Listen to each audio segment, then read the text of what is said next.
İltimos ko'p yashashinglar, Alloh uchun yordam beringlar bizga.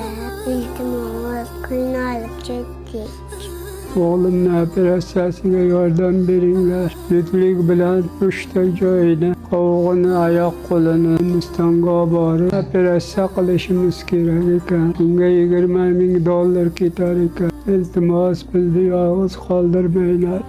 Amin. Ey mehribon Allohim, o'zing bilib ko'rib turibsan o'g'limning holatini. Shu o'g'limning 2ta farzandlari bor. Yetim qoldirma. Saxovatli insonlarni o'zing asra, ularning jannat bilan siylagin.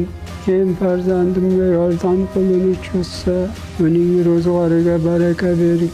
Ularning farzandlarining yuzidan kulgi arimasin. Har bir qilgan yaxshiligi qiyomatda uning oldidan nur bo'lib chiqsin. Menga bir bergan bo'lsa, ularga 1000 qilib bergin. Farzandlarni rohatlarini ko'rib yashasın. Amin.